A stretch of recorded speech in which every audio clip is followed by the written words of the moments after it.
వివక్ష గురించి మాట్లాడుకుంటే ఒకప్పుడు ఆడపిల్లలకు మగపిల్లలతో సమానమైనటువంటి సమానమైన చదువుకునే అవకాశం, సమానంగా ఉద్యోగం చేసుకునే అవకాశం, ఈ విషయంలో కూడా చాలా వివక్ష ఉండేది. సో చాలా వరకు మనం ఆ వివక్షలను అధిగమించాము. కానీ మారుతున్న పరిస్థితుల్లో ఒక వర్క్ ప్లేస్లో మహిళలు ఎదుర్కొంటున్నటువంటి సమస్యలు, for example sexual harassment, sexual assault, ముఖ్యంగా మన సమాజంలో వేళ్ళూనుకుపోయినటువంటి ప్యాట్రియార్కియల్ ఐడియాస్ మగవాళ్ళలోనే కాదు ఆడవాళ్ళలో కూడా ఆ ప్యాట్రియార్కల్ ఆలోచనలే ఉన్నాయి. సో వాటి వల్ల వర్క్ ప్లేస్లో స్త్రీలు ఎదుర్కొంటున్నటువంటి సమస్యలు, వాటి గురించి మాట్లాడడానికి, వాటి గురించి మనకు ఒక అవగాహన కల్పించడానికి, వాటిని ఎదుర్కోవడానికి మనం చేయవలసినటువంటి స్టెప్స్ ఏంటి అని వీటి గురించి మాట్లాడడానికి మహిళా చేతన నుండి పద్మ గారు మనకు వివరిస్తారని తెలియజేస్తూ మేడం ఇస్తున్నాను. మిత్రులారా, చాలామందికి నిద్ర వస్తూ ఉంటుంది, కానీ అసలు ముఖ్యంగా ఎదురుగా అందరూ ఎక్కువ మగవాళ్లే ఉన్నారు. 95% పురుషులు ఉన్నారు. అసలు ఇవాళ మీరు కంటి మీద కొనుక్కు ఉండకూడదు మీకు. ఎందుకంటే ఇవాళ ఢిల్లీలో మన సోదరులంతా మగవాళ్ళ హక్కుల కోసం పెద్ద ధర్నా చేస్తున్నారు. ఒక సిగ్నిఫికెంట్ డే అన్నమాట. ఇప్పటి వరకు జెండర్ న్యూట్రల్ లాస్ కోసం మాట్లాడటం, ఏదైనా చిన్న చిన్న డెమాన్స్ట్రేషన్స్ అవి చేయటం చూసాం. కానీ డైరెక్ట్గా పురుషుల హక్కులు రక్షణ, అవి వాటికి ప్రొటెక్షన్ కావాలి అనే పేరుతో పెద్ద ఒక ప్రదర్శన చేయడం అనేది ఇవాళ ఢిల్లీలో జరుగుతుంది. అంచేత మీరు నిద్రపోవడానికి వీల్లేదు. మీ సోదరులంతా చాలా పెద్ద పనిలో ఉన్నారు. ఇంకో కారణంతో కూడా మీరు నిద్రపోకూడదు. ఎందుకంటే అసలు మనం ఏం చేస్తున్నాం అనేది మనకు తెలియాలి. మనం ఎలా ఉన్నాము అనేది మనలోకి మనం చూసుకోవడానికి, అంటే నేనేదో మీకు ఆ సినిమా చూపిస్తానని కాదు, ఒక గంట సేపు మనం ఎలా ఉన్నాము, అలా ఉండడం కరెక్టేనా, లేకపోతే మనం ఏమైనా మెరుగ్గా ఉన్నామా, ఉన్నతంగా ఉన్నామా, ఎలా ఉన్నాం మనం అనేది స్త్రీలుగా మేము, పురుషులుగా మీరంతా, మనందరం కలిసి ఎలా ఉన్నాము మనం అనేది ఒకసారి చూసుకునే ఒక తరుణంగా ఈ గంటని భావిస్తే మనకు నిద్ర రాదు.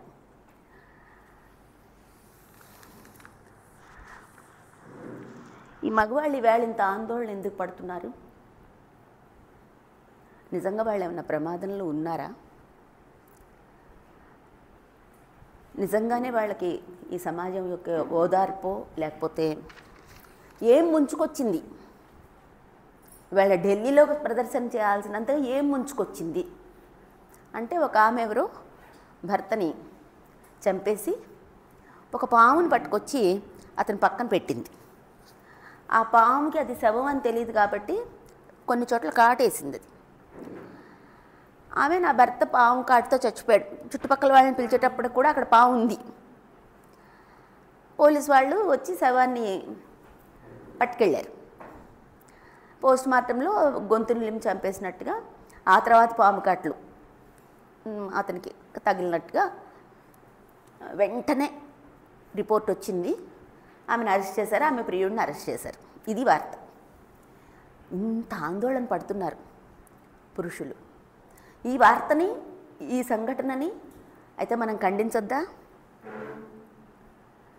ఇట్లా చేయడం, ఒక మనిషిని ఇలా చంపేయడం, దాని వెనక ఇంత కుట్ర ఉండడం, ఇది నిజంగా మనం దీన్ని అనుమతించాలా? అయితే ఒక స్త్రీగా నేను, లేకపోతే స్త్రీ పక్షపాతులుగా మీరు, మన దగ్గర చాలా స్టాక్ ఆన్సర్స్ ఉంటాయి. తరతరాల నుంచి స్త్రీలని అణిచేస్తున్నారు కాబట్టి కొన్ని చేస్తారు వాళ్ళు అనే మాటలేవో మనం చెప్పుకొని తృప్తి పడవచ్చు. మనం ఎలా ఉన్నాం అనే దాన్ని ఈ సంఘటన కూడా చూపిస్తుంది అంటాను నేను. దీని పట్ల మనకు అందరికీ ఆవేదన ఉంటుంది. కానీ నువ్వు ఢిల్లీ రోడ్లెక్కి ఎవరికి వ్యతిరేకంగా ధర్నా చేస్తున్నావు? ఏంటంత ముంచుకొచ్చింది? మళ్ళీ అదే ప్రశ్న. ఎక్కడో అరుదైన సంఘటనలు చాలా చోట్ల జరుగుతున్నాయి. ఇప్పుడు అరుదైన అని అనలేము, చాలా చోట్ల భర్తలని ప్రియుల కోసం చంపేస్తున్నారు. చంపేసి ఆత్మహత్యగానో దేనిగానో చిత్రీకరించడానికి స్త్రీలు కూడా ఆ క్రైమ్లోకి వస్తున్నారు, ఇంకా వస్తారు. ఎందుకు? ఇదే ఈ దేశ ముఖ చిత్రం స్త్రీలకు సంబంధించింది. నువ్వు లైంగికంగా ఒక స్త్రీ తనకి నచ్చిన పురుషునితో ఉండనిచ్చే సమాజమే ఉంటే ఎందుకు ఇలా చంపేయాలి? లేదా భర్తతోనో లేకపోతే ప్రియుడితోనో తనకి అసమ్మతి కలిగి నేను నీతో ఉండనురా బాబు అంటే సరే అనే భర్తలో ప్రియులో ఉంటే ఎందుకు ఇలా వీళ్ళని చంపాలి?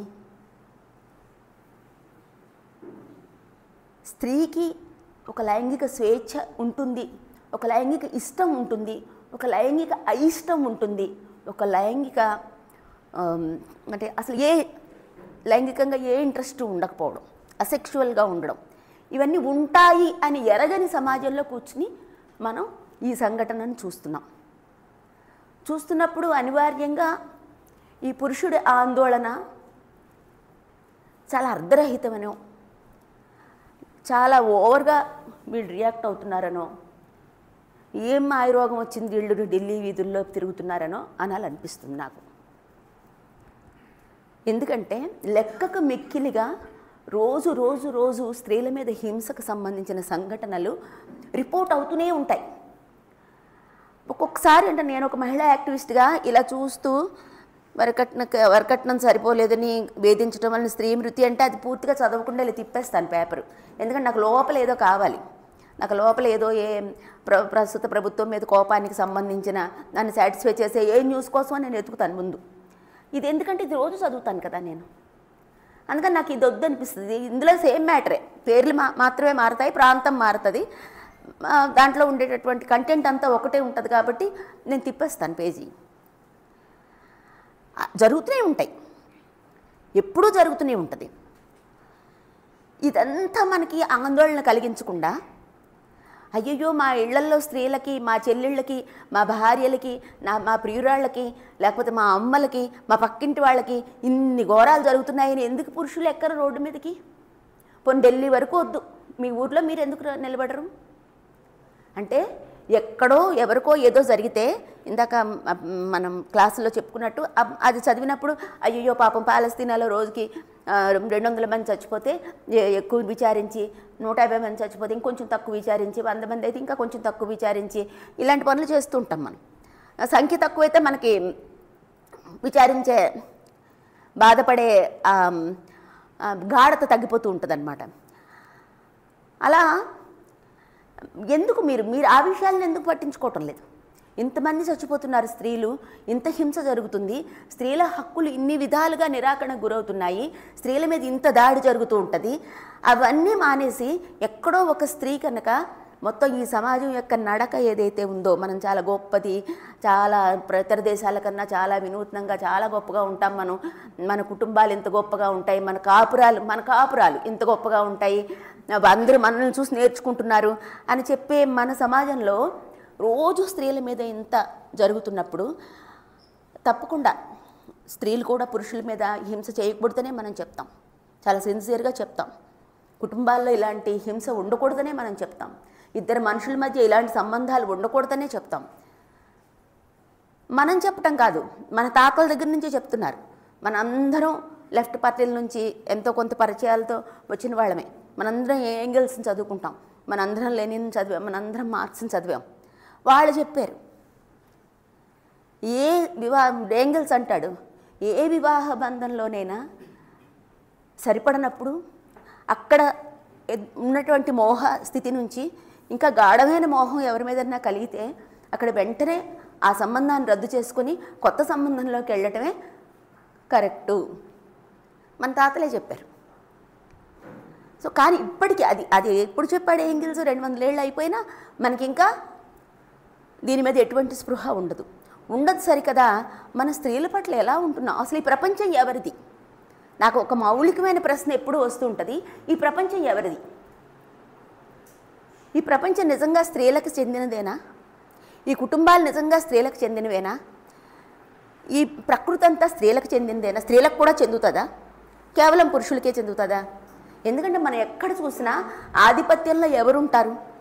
మన ఇంట్లో, ఆఫీస్లో, పోలీసుల్లో, జ్యుడిషియరీలో, ఉద్యోగాల్లో, అధికారాల్లో, పార్టీల్లో, పాలిట్ బ్యూరోల్లో,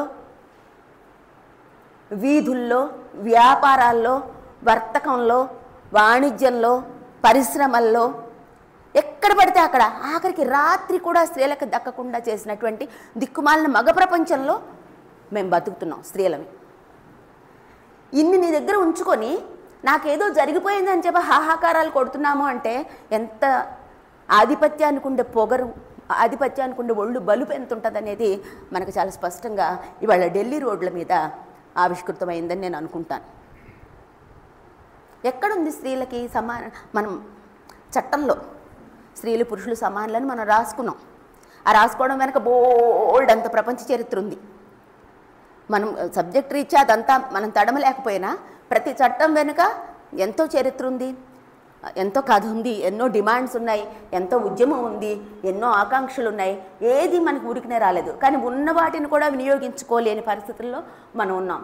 లెనిన్ చెప్తాడు, స్త్రీలకి చట్టాలు బూర్జువా వర్గంలో, బూర్జువా అధికారంలో ఉన్నప్పుడు కార్మికుల చట్టాలు అమలు కావు అని.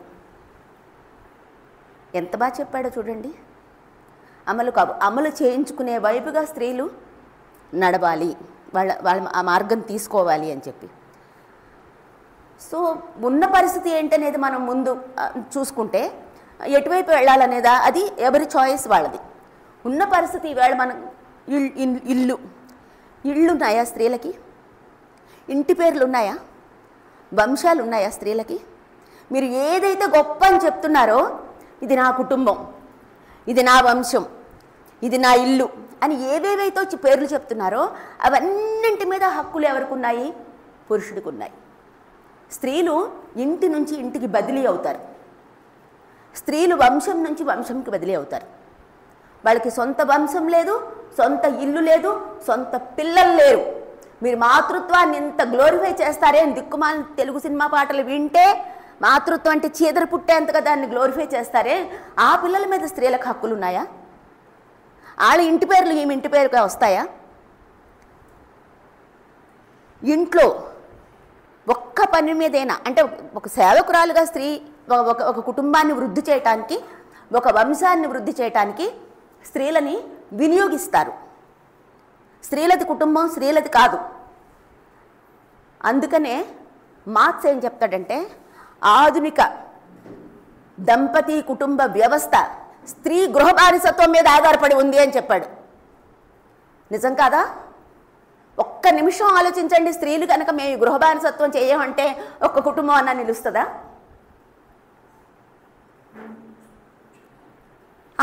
దాన్ని చాలా గ్లోరిఫై చేయటం, మనం చాలా గొప్పగా ఉన్నామని మాట్లాడుకుంటాం కదా. నా ఇల్లు, నా పెళ్ళం, నా పిల్లలు, నా కారు, నా కుక్క, ఇదే కదా మగవాడు మాట్లాడేది. రోజు గుమ్మాన్ని అలిగి ముగ్గులేసే స్త్రీని మగవాడికి కోపం వస్తే ఏమంటాడు? నా గుమ్మం దిగా అంటాడు. అంటే తను రోజు అలికి ముగ్గులేసే గుమ్మం మీద కూడా హక్కు లేని స్థితిలో ఈ దేశంలో స్త్రీలు ఉన్నారు. ఇన్ని చట్టాలు వచ్చిన తర్వాత ఆ ఇంటి మీద హక్కు కావాలంటే ఇవాళ గృహహింస నిరోధక చట్టం ప్రకారం ఒక దిక్మాల రాయని పట్టుకొని వెళ్ళి ఆ మ్యాజిస్ట్రేట్ని దేబ్రించుకొని ఆ పిటిషన్ అనుమతించేలాగా చేసుకొని ఆవిడ ప్రొటెక్షన్ ఆర్డర్ ఇస్తే అది ఎగ్జిక్యూట్ చేయించుకోలేక, ఆ గుమ్మల్లోకి వెళ్ళలేక, ఒకవేళ వెళ్ళాల్సి వస్తే మీడియానంతటిని తీసుకొని వెళ్ళి అక్కడ నాన్న డ్రామా చేసి ఆ డ్రామా అంతా మీడియా వాళ్ళు దాన్నంతా టీఆర్పీ రేటింగ్స్లోకి వాళ్ళు మార్చుకున్నా ఆమె ఎన్ని రోజులు ఉండగలుగుతుంది? ప్రొటెక్షన్ ఆర్డర్ పట్టుకొని వెళ్ళిన ఏ స్త్రీ అయినా అత్తవారింట్లో ఎన్ని రోజులు ఉండగలదు? అన్నం పెడతారా ఆమెకు? వాళ్ళు ఫ్యాన్ ఇస్తారా? ప్రశాంతంగా పడుకొనిస్తారా? నాకు తెలిసిన విశాఖపట్నంలో నాకు ఆ మధ్య ఒక కేసు వచ్చింది. ఆమె ప్రొటెక్షన్ ఆర్డర్ తెచ్చుకుంది. ప్రొటెక్షన్ ఆర్డర్ పట్టుకుని తల్లిని తీసుకొని ఆ ఇంటికి వెళ్ళింది. వెళ్తే వాళ్ళు ఏం చేశారంటే, ఇది నాకు చాలా ఆశ్చర్యంగా, చాలా చాలా దౌర్జన్యం. ఒక 20 మంది కిరాయి ఆడవాళ్ళని తీసుకొచ్చి ఆ ఇంట్లో పెట్టారు. వాళ్ళంతా ఎస్సీ కాస్ట్కి చెందిన వాళ్ళు. వీళ్ళు లోపలికి వెళ్ళంగా వాళ్ళు ఏం అడ్డుకోలేదు, లోపలికి వెళ్ళారు. వెళ్ళి అంతా ఆక్యుపై చేస్తున్నారు వాళ్ళు. అమ్మాయి ఏం చేస్తుంది? తెల్ల మొహం వేసుకొని ఏమీ చేయలేక తల్లిని తీసుకొని నా దగ్గరికి వచ్చారు. అప్పుడు మీరు ఎందుకు వెళ్ళి ఉండాలనుకుంటున్నారని అడిగాను నేను. అంటే ఆ ఇంటి మీద నాకు హక్కు ఉంది కదా అని. అంటే ఇంటి ఖరీదు మీద, అంటే ఆ ఇల్లు ఆ లోపల ఉండే హక్కు లేకపోతే ఆ ఇంటి ఖరీదుకి సంబంధించిన హక్కు గురించి మీరు మాట్లాడుతున్నారా అని నేను వాళ్ళని అడిగాను. ఎందుకంటే ఇంత దేబరించుకొని ఆ గుమ్మంలోకి వెళ్ళి, అంటే ఎందుకు ఎస్సీ వాళ్ళనే పెట్టారంటే వీళ్ళు వెళ్ళి ఏదైనా మాట్లాడితే వెంటనే వీళ్ళ మీద ఎస్సీ ఎస్టీ అట్రాసిటీ యాక్ట్ ప్రకారం కేసు పెడతామని వాళ్ళ ముందే చెప్పారు. అంటే ఒక చట్టం ఎంత ప్రొటెక్షన్ ఇచ్చింది ఆ స్త్రీకి? ఏం చేయగలదు కోర్టు అసలు? ఈమె వెళ్ళి మ్యాజిస్ట్రేట్కి ఈ విషయం చెప్పుకుంటుంది, ఇలా చేశారండి నాకని. మ్యాజిస్ట్రేట్ ఏం చేయగలరు? వాళ్ళు మిమ్మల్ని ఏమన్నా అన్నారా అని అడిగారు. మమ్మల్ని ఏమీ అనలేదు. So no case. ఏం చేయలేము మేము. ఏం చేస్తారు? చాలా విచిత్రమైనటువంటి వాతావరణం, చాలా విచిత్రమైనటువంటి సందర్భాలలో స్త్రీలు ఈవేళ ఉన్నారు. అయ్యో పాపం అంటాం కన్నా అమ్మో ఇలా ఉందా ఈ ప్రపంచం అనిపించే అలాంటి సంఘటనలు స్త్రీలకు వ్యతిరేకంగా ఈ సమాజంలో జరుగుతున్నాయి. అసలు ఇల్లే స్త్రీకి చాలా శత్రువు, ఇల్లే శత్రు శిబిరం. భర్తతో ఒకవేళ కొంత కంపాటబిలిటీ ఉన్నా కానీ అది నిలుస్తుందా? తుమ్మితే ఊడిపోయే ముక్కు లాంటి కంపాటబిలిటీస్తోనే మెజారిటీ స్త్రీలు వాటికే తల ఉంచి కాపురాలు చేస్తున్నారు. వాటిని మనం చాలా గొప్పగా గ్లోరిఫై చేసి చాలా బాగుంది అని చెప్పి అనుకుంటాం. అసలు ఈ దంపతి వివాహ వ్యవస్థ మన అమల్లో ఉన్నటువంటి మోనోగమీని మనం చర్చిస్తే కనుక చాలా వికృతమైంది మోనోగమి అని మనకు అర్థమైపోద్ది చాలా తొందరగా. యాంగిల్స్ ఇంకో మాట చెప్తాడు, మోనోగమి వ్యభిచారం ఈ సమాజంకి ఒకే సందర్భంలో ఉన్న రెండు ధృవాలు అని. మీరు ఒకవేళ వ్యభిచారాన్ని ఒక్కదాన్ని తీసేద్దాం అనుకుంటున్నారేమో, కుదరదు, అది మోనోగమిని లాగుతుంది అని చెప్తాడు. మోనోగమిని లాక్కెళ్లకుండా వ్యభిచారం పోదు ఈ సమాజం నుంచి అని. నిజం కాదా? ఎందుకు వచ్చింది అసలు వ్యభిచారం? ఇంత పవిత్ర కుటుంబాల్లోకి ఇంత ఆదర్శనీయమైనటువంటి, చాలా ఆదర్శం మనకు, ఒక స్త్రీకి ఒకే పురుషుడు ఆదర్శంగా ఏర్పడినప్పుడు అట్లా ఏర్పడలేదు, తర్వాత క్రమంలో దాన్ని చిత్రీకరించిన పద్ధతిలో మోనోగమి చాలా గొప్పది అని చెప్పి మనం అనుకుంటాం. మోనోగమి ఇంత బలంగా ఉన్న చోట ఎందుకు ఇన్ని వ్యభిచార గృహాలు ఉన్నాయి? ఎందుకు దేవదాసి లాంటి వ్యవస్థలు ఉన్నాయి? ఎందుకు జోగినీలు అవసరమయ్యారు? ఈ సమాజంలో కుటీర పరిశ్రమలాగా ఎందుకు వ్యభిచారం వెలసిల్లుతుంది? ఇంతకుముందు చాలా గొప్పగా ఉన్నాం అనుకునే మనం ముందు సమాజాల్లో కూడా వ్యభిచారం చాలా విపరీతంగా ఉండింది. ఎందుకంటే మోనోగమి స్త్రీ పురుషుల్ని ఎంతవరకు సంతృప్తి పరుస్తుంది అనేది ఒక ప్రశ్న. దీనికి చలం చెప్తాడు, అరే వెధవల్లారా,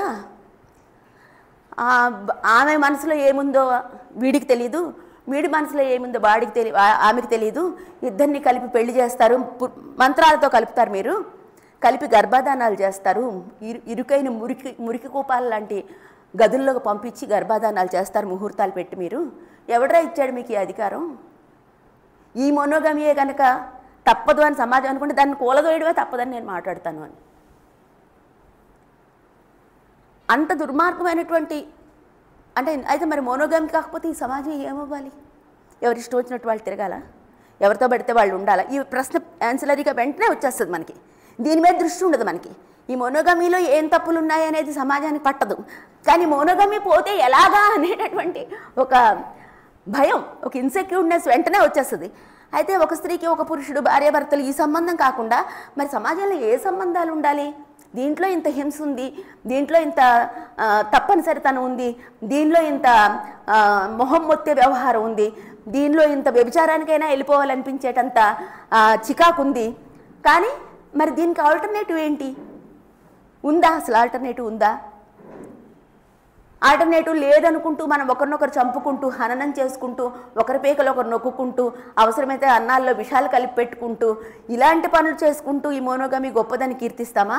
ఈ మోనోగమిలో ఎన్ని లోపాలు ఉన్నాయనే దాన్ని మనం చర్చించుకుందామా? అసలు ఒక ఇద్దరి మధ్య బంధం డబ్బుతోనో కులంతోనో సామాజిక అధికారంతోనో రాజకీయ అధికారంతోనో వేరే ఏ ఇతర అంటే ఇద్దరి మధ్య ప్రేమ కాకుండా ఉండే ఏదో వేరే ఒక అంశం ఒక ఇద్దరిని కలిపినప్పుడు ఆ బంధం ఎందుకు గొప్పదవుతుంది, ఆ బంధం ఎలా నిలబడుతుంది, ఆ బంధాన్ని మనం ఎందుకు అంగీకరించాలి, ఆ బంధం నిలబడి ఉండాలని మనం ఎందుకు కోరుకోవాలి అంటే ఇది కూడా చాలా చర్చ సమాజంలో. దీనికి చాలా చరిత్ర ఉంది. మోనోగమీకి సంబంధించి అంటే మొత్తం మోర్గాన్ కానీ బహుఫెన్ కానీ ఏంగిల్స్ కానీ మార్క్స్ కానీ వీళ్ళు దీని మీద అంటే వాళ్ళకు ముందు వాళ్ళు కూడా చర్చించారు. కానీ మనకు అక్కడ నుంచి మనకి ఈ చర్చ అంతా మనకి చాలా అంటే మనం యాక్సెప్ట్ చేయడానికి మనకి అర్థం చేసుకోవటానికి ఈ సమాజాన్ని ఈ వైవాహిక సంబంధాలని ఈ స్త్రీ పురుష సంబంధాలని అర్థం చేసుకోవడానికి కావాల్సినటువంటి మంచి విషయాలు గొప్ప విషయాలు లేదా అర్థం చేసుకోవడానికి వీలైనటువంటి విషయాలు ఈ చర్చల్లోంచి మనం తీసుకున్నప్పుడు అసలు గుంపు పెళ్ళి ఉండేది కదా. ఒక గుంపులో ఉన్న స్త్రీలందరూ పురుషులతో ఉండేవాళ్ళు, పురుషులంతా స్త్రీలతో ఉండేవాళ్ళు. దాని నుంచి మనం జంట పెళ్ళికి వెళ్ళాం. అంటే ఈ గుంపులో మగవాళ్ళని కాకుండా వేరే గుంపులో మగవాళ్ళని తీసుకొచ్చి పెళ్లి చేసుకోవటం. ఈ జంట పెళ్ళికి ఎందుకు వెళ్ళారు? వెళ్ళడంలో స్త్రీ ఇంట్రెస్టా పురుషుడి ఇంట్రెస్టా అంటే నాకు కొంచెం ఇంట్రెస్టింగ్ విషయం ఇది. గుంపు పెళ్లిలో ఉండేటటువంటి బాధలు ఏంటి? గుంపు పెళ్ళి ఆనాటి వ్యవస్థని ఇబ్బంది పెట్టడం వల్ల అంటే మోడ్ ఆఫ్ ప్రొడక్షన్ మారినప్పుడల్లా వివాహ వ్యవస్థ చేంజ్ అవుతూ వచ్చింది. అంటే వెంటనే ఇది లాభంగానే అది ట్రాన్స్ఫర్ అయిపోతుంది అనేది కాదు. ఆ ప్రాసెస్లో అలా చేంజ్ అవుతూ వచ్చినప్పుడు గుంపు పెళ్ళి స్త్రీకి చాలా ఇబ్బందికరం. మొత్తం గుంపులో ఉన్న మగవాళ్ళలో ఎవరితో ఎప్పుడైనా కానీ ఆమె ఉండాల్సి వచ్చింది కాబట్టి ఆమె ఇనిషియేషనే జంట పెళ్ళికి కారణం అనేది మనకు చరిత్రలో అదంతా నేను చెప్పలేను. మొత్తం మోర్గాన్ బహుఫెన్ చేసినటువంటి ఆ పరిశోధన అంతట్లోనే చాలా ఇంట్రెస్టింగ్ పరిశోధన. వీలైన వాళ్ళు తప్పకుండా అంటే ఇంతవరకు చదివేస్తే పర్వాలేదు, చదవకపోతే చదవాల్సిన విషయాలు చాలా గొప్పగా ఉంటాయి. మళ్ళీ జంట పెళ్ళిలోంచి సొంతాస్తి విధానం వచ్చిన తర్వాత దాన్ని దంపతి వివాహ వ్యవస్థలోకి తీసుకురావడానికి మగవాడిది ఇనిషియేషన్. ఎందుకంటే జంట పెళ్లిలో కూడా ఎక్కువ మందితో స్త్రీ చాలా మందితో ఉండే అవకాశం ఉండేది. మోనోగమికి మారటంలో సొంత ఆస్తి ఏర్పడిన తర్వాత వారసుల కోసం సంతానోత్పత్తిలోంచి వారసుల కోసం మాతృత్వపు అధికారం ఆమె కోల్పోవడం, తల్లి హక్కును కోల్పోవడం, మోనోగమిలోకి వచ్చిన తర్వాత మోనోగమి ఇంట్రెస్ట్ పురుషుడిది. నాకు ఒక స్త్రీ ఉండాలి, ఆమె ద్వారా పుట్టిన పిల్లలకి నా ఆస్తి నా మిగులంతా వాళ్ళకి ఇవ్వాలి అనే ఇంట్రెస్ట్తో అది పురుషుడి చేతిలోకి ఉత్పత్తి వచ్చేసింది కాబట్టి వాళ్ళ ఇంట్రెస్ట్తో మోనోగమి వచ్చింది. అయితే నేను ఎక్కువ ఆ వివరాల్లోకి పోను. గుంపు పెళ్లిలో ఎంత లైంగిక స్వేచ్ఛని పురుషుడు అనుభవించాడో అంత స్వేచ్ఛని దంపతి వివాహ వ్యవస్థ ఈనాటి వరకు అనుభవిస్తున్నాడు. అధికారికంగానో అనధికారికంగానో బాహాటంగానో దొంగతనంగానో. కానీ స్త్రీకి ఎన్ని నీతులు ఏర్పరిచారు, ఎన్ని సాంప్రదాయాలు పెట్టారు, ఎంత ఆమె మీద కట్టుబాట్లు విధించారు. ఆఖరికి ఇనుప కచ్చడాలు పెట్టేంత వరకు కూడా ఆమెని లైంగికంగా నిరోధించటం, లైంగికంగా కట్టడి చేయడం, ఆంక్షలు. ఇప్పుడు కూడా సమాజంలో ఆ ఆంక్షలే కొనసాగుతున్నాయి, అవే ఆంక్షలు కొనసాగుతున్నప్పుడు మనం చాలా బాగుంది కుటుంబం అని చెప్పి ఎలా అనుకుంటాము? దీనికి కూడా కుటుంబం పుట్టుకలో ఏంగిల్స్ చాలా బాగా డీల్ చేసిన విషయం ఏంటంటే దంపతి వివాహ వ్యవస్థ అనేది ఏర్పడిన ఆర్థిక సామాజిక కారణాలు తొలగిపోగానే దంపతి వివాహ వ్యవస్థ కూడా మారాలి. కానీ ఎలా మారుతుంది అంటే ఎంత బాగా చెప్పాడంటే సామాజిక అధికారంతోనో డబ్బుతోనో డబ్బును చూసో డబ్బును పెట్టో ఒక స్త్రీ దగ్గరికి చేరని పురుషుడు, ప్రేమ తప్ప వేరే ఏ కారణంతోనే పురుషుడి దగ్గరికి చేరని స్త్రీ, ఏ ఇతర కారణాలతోని కలవడానికి వీల్లేని పరిస్థితులు లేని ప్రేమికులు ఉన్న ఒక సమాజం ఏర్పడినప్పుడు వాళ్ళు నిర్ణయించుకుంటారు తర్వాత రూపం ఏంటో. ఇప్పుడు నేను దాని మీద ఏదైనా సలహా ఇస్తే అది ఆ సమాజంలో చిల్లిగబ్బకు కూడా పనికిరాదు అన్నాడు. అంటే దంపతి వివాహ వ్యవస్థ ఇంకా చాలా చెప్పారు దాని గురించి. ఈ దంపతి వివాహ వ్యవస్థ వల్లనే ఇవాళ స్త్రీ ఇంత హింస ఇన్ని ఇబ్బందులు పడుతుందనేది నేను వ్యక్తిగతంగా నమ్ముతాను. ఒక స్త్రీకి ఒక పురుషుడు అనేటటువంటి ఆదర్శాన్ని ఇష్టపడిన వాళ్ళు దాని ఆదర్శాన్ని అనుసరించవచ్చు, పాటించవచ్చు, దాన్ని గ్లోరిఫై చేసుకోవచ్చు. కానీ దాన్ని బలవంతంగా రుద్దడం ఏదైతే ఉందో అది ఇవాళ ఢిల్లీ సంఘటన లాంటి వాటికి దారితీస్తుంది. స్త్రీలుగా మేము ఇక్కడ స్త్రీల మీద హింస జరిగినా, వరకట్న మరణాలు జరిగినా మేము కూడా రోడ్ల మీదకి వస్తున్నాం స్త్రీలుగా. కానీ వాళ్ళ పురుషులు కూడా రోడ్ల మీదకి వచ్చారు. అది ఏంటంటే రివర్స్ గేమ్ అనేది ఉంటుంది కదా, ఆ పద్ధతిలో అనిపించింది. స్త్రీలు అంటే నువ్వు ఎన్ని ఆంక్షలు పెడుతున్నావు స్త్రీల మీద? ఒక కుటుంబంలోనే కాదు ఆంక్షలు, అన్ని చోట్ల నువ్వు ఆంక్షలు పెడతావు స్త్రీల మీద. స్త్రీలు ఎలాంటి బట్టలు వేసుకోవాలో చెప్తావు నువ్వు. ఎలాంటి బట్టలు వేసుకోవాలి? అసభ్యంగానో సభ్యంగానో ఏదైనా పురుషుడి కోసమే వేసుకోవాలి. అసభ్యమైన దాన్ని అతను ఎంజాయ్ చేస్తాడు, సభ్యమైన దాన్ని తన కుటుంబానికి. సభ్యత అసభ్యత రెండు పురుషుడి కోసమే చేయాలి స్త్రీలు. మనం క్రికెట్ చూస్తామనుకోండి, అందులో వాళ్ళు వికెట్ తీసినప్పుడు లేకపోతే సిక్సర్ కొట్టినప్పుడు కొన్ని జెస్చర్స్ ఇస్తారు ఆటగాళ్ళు, చాలా ముచ్చటగా ఉంటాయి క్రికెట్ ఇంట్రెస్ట్ ఉన్న వాళ్ళకి, లేదా అసలు మనుషుల మీద ఇంట్రెస్ట్ ఉన్న వాళ్ళకి. ఒకసారి గంగూలీ వాళ్ళు గెలిచిన తర్వాత షర్ట్ తిప్పేసి గాల్లో తిప్పాడు. ఎంత సరదా పడ్డామో. ఏ స్త్రీ క్రికెటర్ అయినా అలా చేయగలదా? చేయగలదా? సల్మాన్ ఖాన్ షర్ట్ తీసేసి కండలు చూపిస్తాడు. గాంధీ గారు అసలు పైన ఏమీ వేసుకోరు. గద్దరు హాఫ్ డ్రెస్డ్గా ఉంటాడు. మీకేమనిపించదా?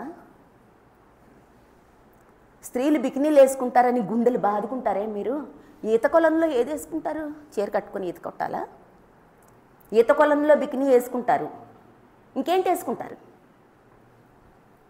మీకేమి అనిపించదా? అది అలా కంపేర్ చేసుకోరా ఎప్పుడు? అరే మీ దానికి వ్యతిరేకంగా ఎందుకు మాట్లాడతారు? అసలు 2008లో నేనైతే మూర్చిపోయినంత పని అయింది. సిపిఐ వాళ్ళ యువజన సంఘం వాళ్ళు ఒక సినిమా యాక్టర్ సరిగ్గా బట్టలు వేసుకోలేదని చెప్పి ఆమెకు అందరూ యువజన సంఘం వాళ్ళు దానికి వ్యతిరేకంగా ప్రదర్శన చేసి ఆమెకు అందరూ సామూహికంగా చీరలు పంపించండి అని పిలిపించారు. మూర్చిపోయినంత పని అయింది. వీళ్ళు కమ్యూనిస్టులా ఆర్ఎస్ఎస్ వాళ్ళ? ఇంకా చాలా దూరం ప్రయాణించారులేండి. కమ్యూనిస్టులు ఆర్ఎస్ఎస్కి ప్యారలల్గా చాలా బాగా విజయం సాధించడానికి ఈ విషయంలో పరుగులు పెడుతూ ఉంటారు. అయితే మరైతే ఎందుకు గాంధీకి బట్టలు ఎందుకు వేయించలేదు మీరు? గద్దరికి ఎందుకు బట్టలు వేయించలేదు మీరు? మా రంగనాయకమ్మ వేయించింది, మీరు ఎందుకు వేయించలేకపోయారు? ఈ కంపారిజన్స్ రావని ఎందుకు అనుకుంటారు? మీరు వ్యాయామం చేస్తే బాడీ బిల్డింగా, మేము వ్యాయామం చేస్తే ఫిట్నెస్సా? మీరు కండల వీరులా, మేమేమో సుకుమారంగా లాలిత్యంగా సౌకుమార్యంగా మీకు అన్ని విధాలుగా మీ చూపులకి అందేలాగా, మీరు చూస్తే ఎక్కడ చూస్తే ఎంత బాగుంటుందో చూసేలాగా మేము ఉండాలా? హీరోయిన్లు అలా ఉండాలా? మీ హీరోలంతా కండలు చూపిస్తారు, మీది 6 ప్యాకా, మాది 0 సైజా? ఎక్కడ న్యాయం అబ్బాయి ఇది? ఏంటి న్యాయం అసలు?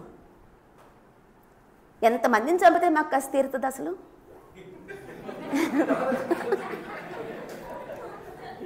I'm sorry.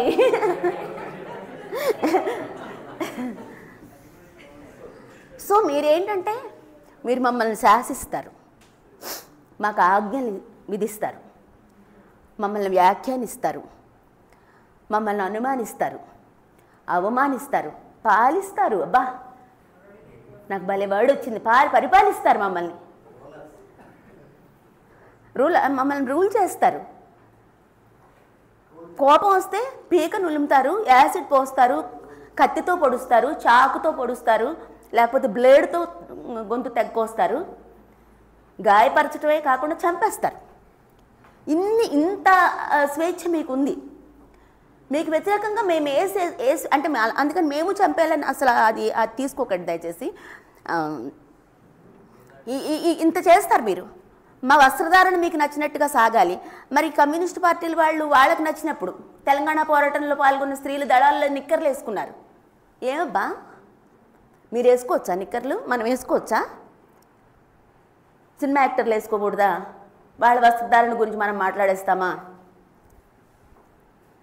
ఇన్ని ద్వంద్వ విలువలు. అయినా ఒక తాలిబానో, ఒక కాషాయ ఉన్మాదో, ఒక కమ్యూనిస్టో చెప్పడం ఏంటండి ఆడవాళ్ళు ఏం బట్టలు వేసుకోవాలో? మాకు తెలియదా? మీరు చెప్పడం ఏంటి? మాకు తెలుసు మేమేం వేసుకోవాలి, మాకు ఏది కంఫర్టబుల్గా ఉంటుందో మాకు తెలుసు. మీరు చీరే కట్టుకోమని ఎందుకు చెప్తున్నారు? ఈ చీరని చీ అనే దేశాలు ఎన్నో ఉంటాయి. మీకు ఆ విషయం ఎప్పుడన్నా అనిపించిందా? మనం చీరని ఇంత గొప్ప చేస్తున్నామే, ఇంకా వేరే దేశంలోకి వెళ్ళి చీర కట్టుకుంటే కుక్కలు వెంటపడవా ఆ దేశంలో కుక్కలు? మీకు ఏది గొప్ప అయితే, మీకు ఏది ఇష్టమైతే, మీకు ఏది బాగుంటే, మీ కళ్ళకి ఏది బాగుంటే అది స్త్రీలు వేసుకోవాలి, అలా ఉండాలి అనుకోవడం ఎంత న్యాయం? ఇది మీ ప్రపంచం అని మేము అనుకోవచ్చా? అరే అన్ని విషయాల్లో మీరే ఆంక్షలు పెడతారు. ఏం చదువుకోవాలో, ఏం చదువుకోకూడదో, ఏం చెయ్యొచ్చో, ఏం చేయకూడదో, ఆ వచ్చిన జీతం ఏం చేయాలో, ఎక్కడ పెట్టాలో, మీ జేబులోకి ఎంత ఇవ్వాలో, మా పర్సులో ఏమాత్రం మిగుల్చుకోవాలో అన్నీ మీరే చెప్తారు. మీ అమ్మ నాన్నతో ఒక రకంగా ఉండాలి, మా అమ్మ నాన్నతో ఒక రకంగా ఉండాలి. నువ్వు మా అమ్మ నాన్నకు గౌరవం ఇవ్వవు. ఈ స్త్రీ మాత్రం వాళ్ళ అమ్మ నాన్నని చాలా గొప్పగా పూజించి సేవించి ఆమె ధరించాలి.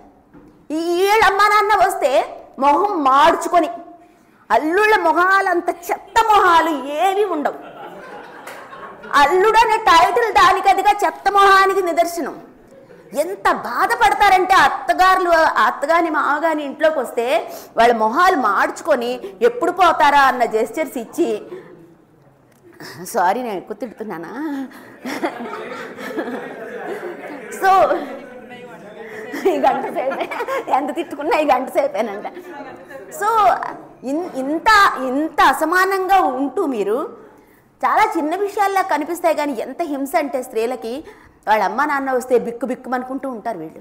అత్తమామలు రాగానే మీకు నవ్వు రాపోయిన మొహం నిండా నవ్వు పులుముకొని వాళ్ళతో బాగా కలిసిపోతే అప్పుడు వీడు కొంచెం సంతోషించి కొంచెం సాటిస్ఫై అయ్యి ఏదో ఆ రాత్రి ముచ్చట పడతాడు. అంతకు తప్పితే ఈ కుటుంబంలో ఈ డొల్లతనం అంతా ఎంత చిత్రంగా ఉంటుందంటే, తర్వాత పిల్లల చాకరీ ఎంత విపరీతమైన చాకరీ స్త్రీలు చేస్తారు.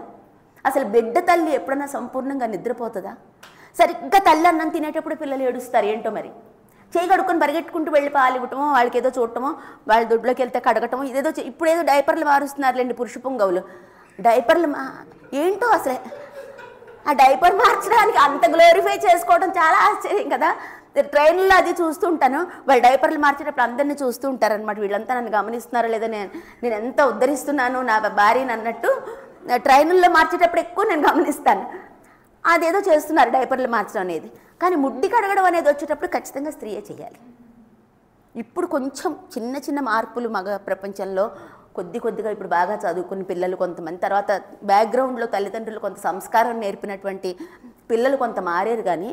కానీ ఇప్పటికీ అహంకారాల్లో ఏమీ మార్పు లేదు. ఆ అహంకారం అనేది చాలా చాలా సుఖంగా ఉంటుందండి. ఒకరితో సేవ చేయించుకోవటం, ఒకరి మీద ఎప్పుడు పెత్తనం చేస్తూ ఉండడం, ఒకరిని అణిచేస్తూ ఉండడం, అది ఎంత హాయిగా వాళ్ళకైతే నాకు అనిపిస్తుంది ఏంటంటే, అరే నువ్వు హాయిగా ప్రేమగా ఉండాల్సిన బంధంలో ఇంత మూర్ఖుడుగా, ఇంత దుష్టుడిగా, ఇంత కిరాతకంగా ఉన్నావు కదా, నీకేం అనిపించదా? అది నీకేం బరువుగా ఉండదా? నీకేం మురికిగా అనిపించదా? ఆ పెత్తనం చేయటంలో నువ్వు ఎంజాయ్ చేస్తున్న దాన్ని ప్రేమించటం మీద పెట్టు, కొన్ని వేల లక్షల రెట్ల ఆనందాన్ని నువ్వు పొందుతావు. నీకు ఆ విషయం ఎందుకు తెలియదురా అబ్బాయి అని అడగాలనిపిస్తుంది. కానీ పురుషులు తమ అధికారాన్ని, అంటే రాజ్యం ఏ రకంగా అయితే నియంత్రైనటువంటి ప్రభుత్వాలు ఏ రకంగా అయితే వాళ్ళ అధికారాలను తగ్గించుకోవడానికి ఇష్టపడరో, సమాజంలో మగవాళ్ళు కూడా వాళ్ళ అధికారాలను వీసమంతైనా కానీ తగ్గించుకోవడానికి ఇష్టపడరు. అందుకని మార్క్స్ చెప్పాడు, కుటుంబంలో మగవాడు బూర్జువా, స్త్రీ కార్మిక వర్గం. ఎప్పుడైనా పట్టిందా ఈ విషయం మన కమ్యూనిస్టులకి? ఆ టైం ఉంటే పాల్ బ్యూరోలో ఏదో చిలిపితాగానో పిచ్చి కలహమో పెట్టుకొని పక్కన ఉన్నోడి మీద ఉత్తరాలు పెట్టో ఈ పనులు ఏవో చేస్తుంటారు. కానీ నీకు ఈ కుటుంబం గురించి మన భారతదేశ కమ్యూనిస్టులు ఏం ఆలోచించారు? ఎప్పుడన్నా ఆలోచించారా? కుటుంబం ఎలా ఉందనేది పట్టణ కమ్యూనిస్టు స్త్రీలను ఎలా ఉద్యమాల్లోకి తెస్తారు? పోనీ మీరు అనుకుంటున్న రాజ్యమే ఎలా వస్తుంది? అందుకే చలని చెప్పాడు, ఏ పురుషుడు తన అధికారాన్ని తాను వదులుకోడు. స్త్రీలను ఇంత అగౌరవానికి, ఇంత బాధకి, ఇంత ఏహ్యతకి గురి చేసినటువంటి ఈ కుటుంబ వ్యవస్థ అన్నాడు. ఈ పెళ్ళిళ్ళు, ఈ వంటిళ్ళు ఉంటే ఎంత ఊడితే ఎంత అన్నాడు. వీటిని వాళ్ళుగా ఈ అధికారాలు వదులుకోరు, కూలదోయక తప్పదు. కూలదోయాలంటే స్త్రీలకు ఆర్థిక స్వతంత్రం ఉండాల్సిందే అని ఆయన ఒక సొల్యూషన్ చెప్పాడు. నిజంగా ఆర్థిక స్వతంత్రం వచ్చిన స్త్రీలు హాయిగా ఉన్నారా అంటే ఖచ్చితంగా రిలేటివ్గా హాయిగా ఉంటారు, బెటర్గా ఉంటుంది, ఖచ్చితంగా ఉంటుంది. కానీ దాంట్లో ఉన్న ప్రాబ్లమ్స్ని కూడా ఈ సమాజం ఎజెండాలోకి తీసుకోవాలి. స్త్రీలు బయటికి వెళ్ళి పని చేస్తున్నారంటే వాళ్ళు ఇంట్లో ఇంతకుముందు ఉద్యోగం లేని స్త్రీ ఎంత పని చేస్తుందో అంత పని చేసి అప్పుడు ఉద్యోగం చేయాలి. శ్రామిక మహిళ అయితే ఇంట్లో ఉన్న స్త్రీ ఎంత పని చేస్తుందో అంత పని చేసి అప్పుడు తను పనిలోకి వెళ్ళాలి. మరి ఈ ఇంటి చాకరీకి ఏంటి మార్గం? ఈ ఇంటి చాకరీ నుంచి స్త్రీలకు విముక్తి ఎంత అల్పమైందండి. ఇంటి చాకరీ ఎంత అనుత్పాదకమైనది, ఎంత మురికి పని. దానివల్ల దానికి ఏమి వాల్యూ లేదు. ఇంకా అంటే నేను అస్తమానం చలంని ఇదే చెప్తున్నానని ఏమనుకోకండి, నాకు వచ్చేస్తున్నాడు చలం మధ్యలోకి అడ్డం పడి నా గురించి చెప్పంటున్నాడు. ఏంటంటే నువ్వు ఈ వంటిళ్లలో స్త్రీలను బంధించడం ఏంటి? ఈ వంటిళ్లలో స్త్రీని బంధించిన తర్వాత వాళ్ళకి మొత్తం జీవితం అంతా ఆ వంటగదిలోనే గడిపిన స్త్రీ ఆమెకి ఏం వికాసం ఉంటుంది? ఆమెకి ఏం ఇంట్రెస్ట్ ఉంటుంది నీ మీద? ఆమె అసలు సెక్స్లో కానీ జీవితంలో కానీ ఆమె ఏ రకంగా నీకు తగిన మనిషిగా మారుతుంది? ఎప్పుడు ఆ వంటగదిలోని ఆ పిల్లల పెంపకంలోని మునిగిపోయినటువంటి స్త్రీలని మనం ఎప్పుడు బయటికి తీసుకొని వస్తాం?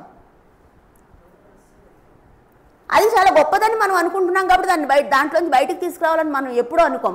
మన మగపిల్లలకు వంట పని నేర్పం, ఇంటి పని నేర్పం. ఆడపిల్లల్ని తర్ఫీదు చేస్తాం, నేర్పి వంటకత్తులుగా మార్చి ఒక మగవాడికి డబ్బులు ఇచ్చి ఈడికి వండి పెట్టు అని చెప్తాం. అందులో వాడికి రుచులు కావాలి. రుచులు తక్కువైతే చాలా కోపం వస్తుంది దొరగారికి.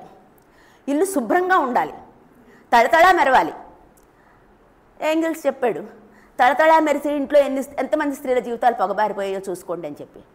ఎంతమంది స్త్రీల జీవితాలు పొగబారిపోయాయో మన తెలుగులో సామెత ఉంటుంది, ఇంటిని చూసి ఇల్లాలని చూడమని. ఇంటిని చూసి దొరగారిని చూడమని ఎందుకు అనలేదో? పోనీ ఇక్కడ దొరగారనే అందాం. ఇంటిని చూసి దొరగారిని చూడమని ఎందుకు అనలేదో? అంటే వాడి ఇంటి పనిలో వాడు వంగడు, ఇంటి పనిలో వంగడు. తన పనులన్నీ చేయటానికి స్త్రీ ఉండాలి. అందుకు చలని చెప్పాడు. బయట వంట పని చేసేటటువంటి మగవాడైనా, ఖాళీగా సోమరిగా మంచం మీద రోజంతా దొర్లే మగవాడైనా, ఇదంతా తను చేసుకోలేని ఈ పనిని డబ్బు పెట్టి కొనుక్కోవడం అంటే ఒక వంట మనిషిని పెట్టుకునే స్తోమత లేని మగవాడైనా వాడికి ఎంత నిష్పూచి అంటే దైవం తనకొక వంట మనిషిని సమకూర్చి ఉంచింది. ఎవరంటే భార్య. దేవుడే కదా చేస్తాడు ఈ పెళ్ళిళ్ళు. హిందూ పెళ్ళిళ్ళు దైవికమైనవే కదా, క్రిస్టియన్ పెళ్ళిళ్ళు దైవికమైనవే.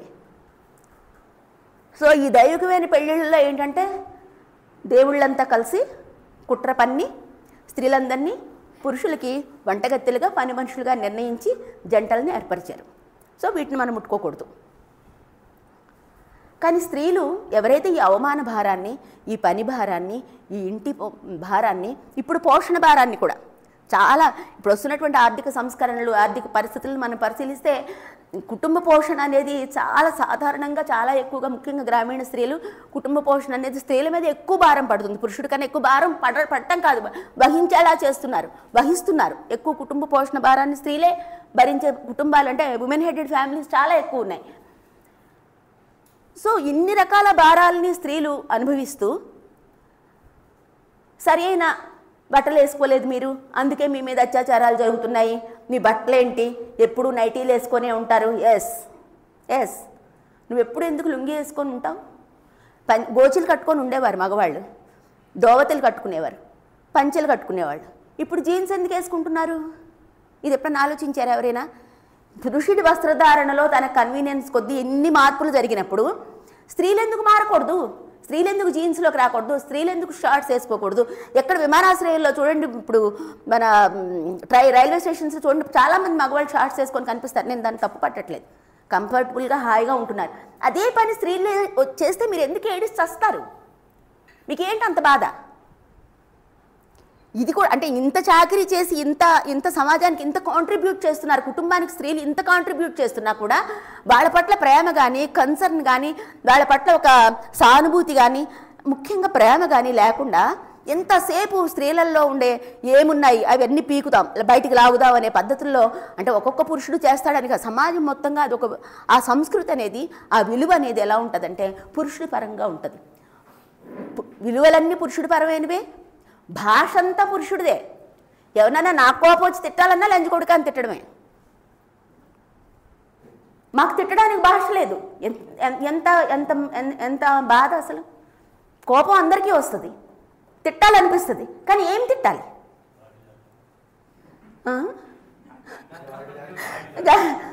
ఇంకా కోపం వస్తే కుక్క గాడిద నిజానికి అసలు తిట్లకు అర్హరాలే కాదు. అందుకని భాష అంతా మీరు సొంతం చేసుకున్నారు, భాష మీ పరంగా ఉంది. సో భాష మీది, ఇళ్ళు మీవి, వ్యాపారాలు మీవి, అన్నీ మీవే. మమ్మల్ని విక్టిమైజ్ చేసి మమ్మల్ని ఎప్పుడు అంటే అపరాధం ప్లేస్లో మాత్రం మమ్మల్ని పెడతారు. అపరాధులం మేము. నువ్వు ఇది చేయలేదు, నువ్వు అది చేయలేదు, నువ్వు అది చేయలేదు, నువ్వు అది చేసి ఉండాల్సింది, ఇది చేసి ఆఖరికి మహిళా సంఘాలను కూడా వేధిస్తారు. ఎక్కడో ఏదో జరుగుతుంది, మనకు తెలియదు అక్కడ అది జరిగిందనే విషయం. ఎప్పుడు అదే పనిలో ఉండం కదా. ఆ ఫేస్బుక్లోనో దీంట్లో ఆ సోషల్ మీడియాలోనో ఉంటే తెలుసు, వెంటనే పోస్టు పలానా చోట పలానా జరిగింది, సంజయ్ గారు ఏమయ్యారు, భర్తకు పాదసేవ చేస్తున్నారా, పలానా చోట పలానా జరిగింది, దేవి గారు ఏమయ్యారు, ఆవిడ ఎక్కడో టీవీ షోల్లో బిజీ అయ్యి ఉంటారు, వీడు చెప్తాడు వీళ్ళు ఏం చేయాలో, మహిళా సంఘాలకి వీడు నిర్ణయిస్తాడు ఏం చేయాలో. ఎంత వికృతమైన సంస్కృతి. ఏంటి ట్రోలింగ్ ఏంటి అసలు, స్త్రీల మీద ఈ ట్రోలింగ్ ఏంటి? ఈ సున్నీ డీల్స్, బిల్లీ బాయ్స్ ఇవన్నీ ఏంటి? ఇంత వికృతత్వం పురుషుల్లో పెట్టుకొని ఇంకా గుండెలు బాదుకుంటుంటే మాకు ఇంకా గట్టిగా బాదుకుంటాం మేము. ఆ చప్పుడుకి చస్తారు గుండె ఆగి. మీరు నిజంగా అందరం బాదుకోవడం మొదలెడితే ఆ చప్పుడికే చస్తారు మీరు మీన్స్ పురుష ప్రపంచం. సో ఇప్పుడు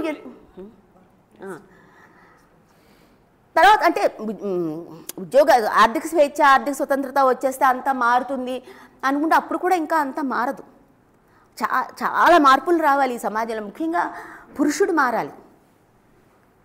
స్త్రీలు మారుతున్నారు, అందుకే ఉద్యోగాల్లోకి వస్తున్నారు, దూసుకొచ్చేస్తున్నారు. చదువుల్లోకి, ఉద్యోగాల్లోకి, ఉపాధి రంగంలోకి, పరిశ్రమల్లోకి, సైంటిఫిక్ అండ్ టెక్నాలజికల్ రంగంలోకి, మేధో రంగంలోకి, కళారంగంలోకి దూసుకొస్తున్నటువంటి స్త్రీలను నిలువరించడానికి పురుషుల దగ్గర ఇంకా ఆయుధాలు చాలా అయిపోయాయి. కాబట్టే మేము యాసిడ్ దాడులు చేస్తాం, మేము కత్తిపోట్లతో చంపేస్తాం, మిమ్మల్ని అవమానిస్తాం, ట్రోల్ చేస్తాం, మిమ్మల్ని వెంటాడతాం, వేధిస్తాం, మీ లైంగికతను దెబ్బ కొడతాం, మీ లైంగికత మీద మేము దాడి చేస్తాం అనేటటువంటి కొత్త రూపాలను తీసుకొని పురుషుడు ఇవాళ వాటిని ఆయుధాలుగా మార్చుకొని ఇవాళ స్త్రీ ప్రపంచం మీద వాళ్ళు యుద్ధం చేస్తున్నారు. నిజానికి స్త్రీలు మారడం అనే దాన్ని పురుషులు అంగీకరించకపోవడం వలన, పురుషులు ఒప్పుకోకపోవడం వలన వాళ్ళ మనసు ఎంత మాత్రం చేత కూడా స్త్రీలు ముందుకు రావడం అనే దాన్ని మానసికంగా ఒప్పుకోకపోవడం వలన పురుషుల్లో ఒక రకమైన కసి అనేది కూడా పెరిగింది, ప్రబలమైంది. అది అంటే పురుషులు ఎలా చాలా గొప్పవాళ్ళు అనుకునే వాళ్ళు కూడా స్త్రీల విషయంలో చాలా తప్పుగా మాట్లాడతారు. మనకు అరిస్టాటిల్ తెలుసు కదా. అరిస్టాటిల్ ఏమంటాడంటే పాపం స్త్రీలకు పురుషాంగం లేదు. ఎంత పిచ్చోడు కదా పాపం స్త్రీలకు పురుషాంగం లేదు. స్త్రీలకు పురుషాంగం ఉండడం ఏంటి, వెధవా లేదు, అల్పురాలు స్త్రీ, ఆమెకి తార్కిక శక్తి ఉండదు, ఆమె నిర్ణయాలు తీసుకునే నిర్ణాయక శక్తి ఉండదు ఆమె బుర్రకి, ఆమె మెదడుకి, ఆమె అల్పురాలు, పురుషుడు ఉన్నతుడు, అతను ఆదేశించాలి, ఆమె అమలు చేయాలి. ఎంత గొప్పోడు కదండి. చక్కగా చెప్పాడు, మనకి ఏ సస్పిషన్ లేకుండా చెప్పాడు. మరి మనందరం ఏ చిన్న మానసిక సమస్య వచ్చినా వెంటనే సిగ్మండ్ ఫ్రాయిడ్ ఇలాంటి వాళ్ళు మనకు గుర్తొచ్చేస్తూ ఉంటారు. ఆయన గారు కూడా ఏం చెప్పారంటే పురుషాంగం లేని వికృత జీవి స్త్రీ. చూడండి, అందుకని అది లేని లోపం పూడ్చుకోవడానికి ఆమె చేసే పోరాటమే ఆమె మానసిక పరిస్థితి. అందుకని స్త్రీలంతా చాలా అల్పంగా ఉంటారు. ఇలాంటి వాళ్ళే ఇలాంటివి చెప్పిన తర్వాత మనకి ఎంత ధైర్యంగా ఉంటుంది అసలు పురుషులకి. భలే చెప్పాడు కదా మన గురువు అని చెప్పి. అలాగే ఇప్పుడు బాబాలు, మీ స్వామీజీలు వీళ్ళెన్నో గొప్ప విషయాలు చెప్తూ ఉంటారు. ఊళ్ళకి కడ్రాయర్లు ఉతకాలని, లేకపోతే గుమ్మాలు కడగాలని, బొట్లు పెట్టుకోకపోతే ఏం జరిగిపోద్దో, మగవాడికి బొట్టు లేని నుదురుతో ఎదురైతే ఏం జరిగిపోద్దో, ఇవన్నీ చెప్తూ ఉంటారు తెల్లారు లేచి. వాళ్ళని ఎంత ఆరాధనాపూర్వకంగా, వాళ్ళకి ఎంతమంది భక్తులు, ఎంతమంది పురుష భక్తులు, వాళ్ళని ఎంత ఆరాధిస్తారు. ఇంట్లో భార్యకిని చిల్లి గబ్బ కూడా విలువివ్వని మగవాడు చాగంటి కోటేశ్వరరావు వచ్చాడంటే చాలు టకటకటకటా పెట్టేసి ఎదురుగా పౌడర్ రాసుకొని కూర్చుంటాడు. గురుగారు ఏం విలువైన సలహాలు ఇస్తారు అని చెప్పి నా దగ్గరికి హైదరాబాద్లో ఉండగా, నేను హైదరాబాద్ ఈ మధ్యన వెళ్ళాను లాస్ట్ మంత్. ఒక అమ్మాయి వచ్చింది, నేను అక్కడ ఉన్నానని తెలిసి, మేడం నాకు ఒక ప్రాబ్లం, అమ్మాయి సాఫ్ట్వేర్ ఇంజనీరు, ఒక ప్రాబ్లం వచ్చిందండి అంటే, ఏంటమ్మా చెప్పండి. ఆమె ఆఫీస్ నుంచి నాకైతే నవ్వాలి ఆడవాళ్ళు. ఆఫీస్ నుంచి రాగానే తొందరగా స్నానం చేయి అంటుంటుందంట అత్తగారు. ఏంటంటే లలిత సహస్రనామం చదివేయాలి ఫస్ట్. ఆ అమ్మాయి పెళ్ళైన కొత్తలో అత్తగారు చెప్పింది కదా అని గబగబా లలిత సహస్రనామం పూర్తి చేసేసేది. వెంటనే ఆంజనేయ దండకం చదవమంటారట. ఏంటి పెళ్ళైన కొత్తలో ఆంజనేయ దండకం ఏంటి? వాళ్ళకి పెళ్ళై 3 నెలలు అయింది, డిసెంబర్లో పెళ్ళయింది. పెళ్ళైన వెంటనే ఆంజనేయ దండకం అవసరం ఏంటి అసలు? అది అయిపోయిన వెంటనే గబగబా అన్నాలు తినేసి కూర్చుంటారంట. చాగంటి గారి ఉపన్యాసాలు క్యాసెట్ పెట్టుకుంటారు, పెట్టుకుని అది వినాలట. 10-10:30 వరకు అది విన్న తర్వాత ఇంక విపరీతంగా నిద్ర వచ్చేస్తాడు. మన్నాడు పొద్దున్నే ఆఫీస్కి వెళ్ళిపోవాలి, ఇంకా ఈ వర్క్ టెన్షన్ ఇదంతా ఉంది. అప్పుడు వాళ్ళ అత్తగారు అంటారట, భర్తని నువ్వు ఇలా నెగ్లెక్ట్ చేయకూడదు, అతనికి ఏం కావాలి వెళ్ళి చూడమ్మా. అప్పుడు 10:30-11 గంటలకు ఆమెకి ఈ సోదంతా అయిపోయిన తర్వాత, వెళ్ళు నీ భర్తతో నువ్వు బాగుండాలి కదా, మళ్ళీ లేకపోతే వాడి మనసు విరిగిపోద్ది, వాడు మనసు విరిగితే ఎంత విరగకపోతే ఎంత అని ఈమెని మళ్ళీ బెడ్రూమ్కి ప్రిపేర్ చేయటం. ఆ అమ్మాయి ఇదంతా చెప్తున్నప్పుడు ఎంటెక్ చదివి ఆ అమ్మాయికి ఏంటి గతి? ఈ పురాణాలు గోలేంటి? 12 రోజులు 13 రోజులు ఉన్నానని చెప్పింది, వచ్చేసింది. అయితే ఇంతకీ ఎందుకు వచ్చావమ్మా? దీని నుంచి అయితే నువ్వు ఏం చేయాలో నీకు ఇష్టమేనా ఏంటంటే, లలిత అంటే నాకు ఇష్టమేనండి, లలిత సహస్రనామం చదవడం నాకు ఇష్టమైంది. మరి చదువుతున్నావు కదా, ఇంకా ఆంజనేయదే కదా, ఆంజనేయ దండకమే కదా, ఒకటే ఎక్స్ట్రా కదా అంటే, లేదండి ఇంకా చాలా ఉంటాయి, నేను అన్నీ చెప్పలేదు కానీ ఇంకా చాలా ఉంటాయి, చాలా చదవాలి, తర్వాత ఇవి వినాలి, మెయిన్ చాగంటి కోటేశ్వరరావుని వినాలి అని. అప్పుడు ఏం చెప్పిందంటే, అతను కొరుకుతాడు. సారీ, నేనంటే సిగ్గుపడి చేయకుండానే నేను చెప్తాను ఇలాంటి విషయాలు. ఎక్కడ పడితే అక్కడ కొరుకుతాడు అతను. అవన్నీ గాయాలన్నీ ఆ అమ్మాయి ఫొటోస్ తీసి మదర్కి పంపించిన ఫోటోలే నాకు తర్వాత చాలా సిగ్గుపడిపోయింది ఆ అమ్మాయి. అంటే అప్పుడు నేను అడిగాను, అంటే అతను సెక్స్లో పాల్గొన్నప్పుడు చేస్తాడా ఇలాగా, అంటే పర్వర్షన్స్ ఏమైనా ఉన్నాయనంటే, కాదంట. అంటే నాకు నిజంగా అది ఆ రోజు ఏడుపు వచ్చింది.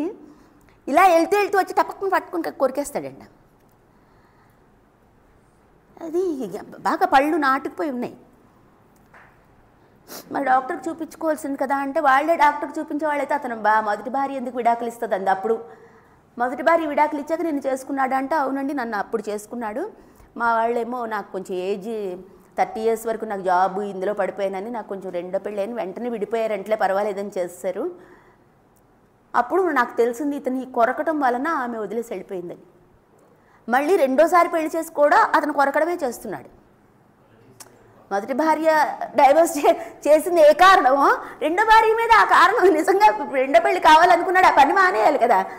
రెండోసారి కూడా అతను అదే చేస్తున్నాడు. అది అతనికి చెల్లుతుంది. ఇక్కడ మనం తీసుకోవాల్సింది ఆ అమ్మాయికి ఏమైంది, అతనికి ఏమైంది, అదంతా వేరే విషయం. అది అతనికి చెల్లుతుంది. అది అతనికి తల్లికి తెలుసు, అతని కుటుంబానికి తెలుసు. వీళ్ళకి చెప్పిన తర్వాత కూడా వీళ్ళ తల్లిదండ్రులు 6 రోజుల తర్వాత ఈ అమ్మాయి నేను ఉండనని ఇంటికి వెళ్ళిపోయి ఇదంతా చూపిస్తే కొంతమంది అలాగే చేస్తారు, ఇంకా ఎక్కువైతే చూద్దాంలే అన్నారంటే వీళ్ళకేం పోయింది, వీళ్ళ ఒళ్ళు కాదు కదా, ఇంకా కొంచెం ఎక్కువైతే అప్పుడు చూద్దాంలే అన్నంట. అప్పుడు చాలా గట్టిగా కొరికిన తర్వాత అప్పుడు వచ్చేమ్మ మాట్లాడదాం, పెద్ద మనుషులను ఏమన్నా పిలుద్దామని చెప్పి ఈ అమ్మాయి నా దగ్గరికి వచ్చి, పెద్ద మనుషులు ఇవన్నీ ఏం కాదండి, నేను అసలు ఏం చేస్తే ఈ కొరకడం అనే దాంట్లోంచి బయటపడతానో నాకు చెప్పండి అని నా దగ్గరికి వచ్చింది. ఏం లేదమ్మా, సింపుల్గా నువ్వు విడాకులు తీసుకోవడమే. విడాకులు తీసుకోవాలంటే సంవత్సరం ఆగాలట కదా. అవునమ్మా ఆగాలి, సంవత్సరం ఆగాలి, పెట్టడానికి అవ్వదు అని చెప్పి వెనక అతన్ని ఒప్పిస్తే వెనక డేట్ వేసుకొని అది చేయొచ్చు మీరు అనేది నేను సలహాలు ఇచ్చినది వేరే విషయాలు. అంటే ఇంత వికృతమైనటువంటి మనస్తత్వాలు నిజంగా అతనికి ఏదైనా మానసికమైన సమస్య ఉండొచ్చు, కానీ ఎందుకు చూపించుకోడు? అహంకారం.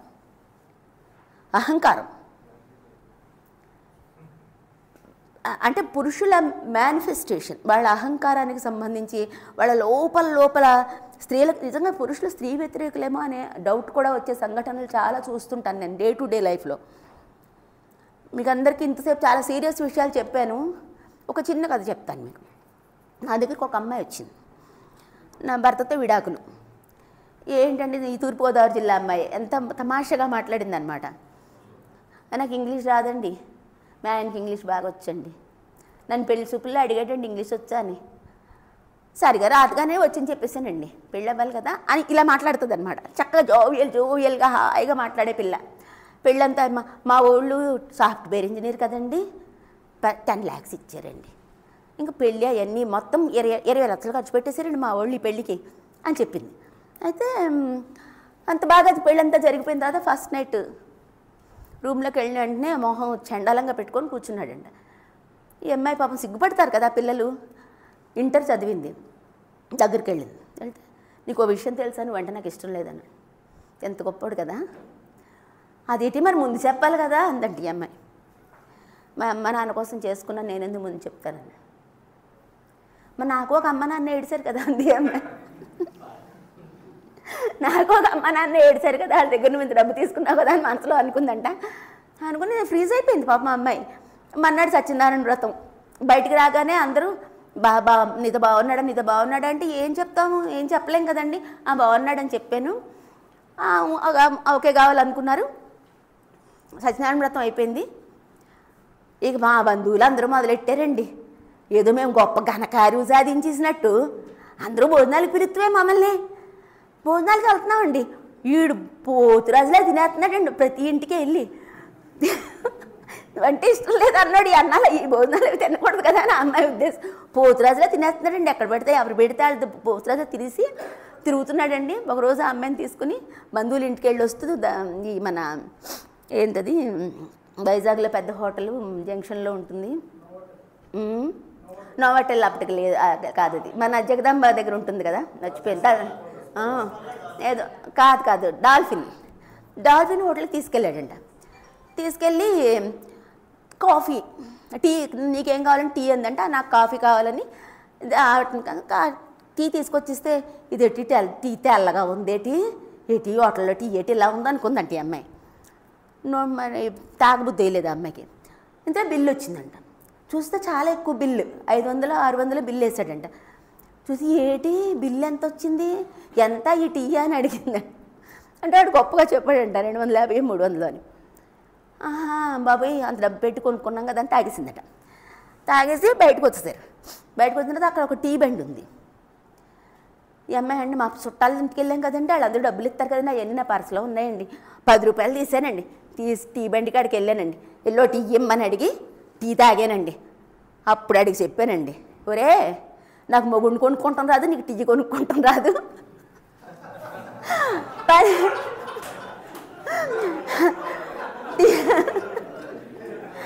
టీ అంటే ఇలా ఉండాలిరా, టీలో టీ పొడి ఉండాలి, పెళ్ళిలో ప్రేమ ఉండాలని చెప్పిందంట. టీలో టీ పొడి లేదు ఆ డాల్ఫిన్లో, ఈడి పెళ్ళిలో ప్రేమ లేదు. ఎంత బాగా చెప్పిందంటే అసలు ఇది కదా మోనోగమి, ఇది కదా మన సమాజంలో ఇప్పుడు అమలవుతున్న మోనోగమి రూపం ఇది కదా. దీన్నే మనం చాలా గ్లోరిఫై చేస్తాం.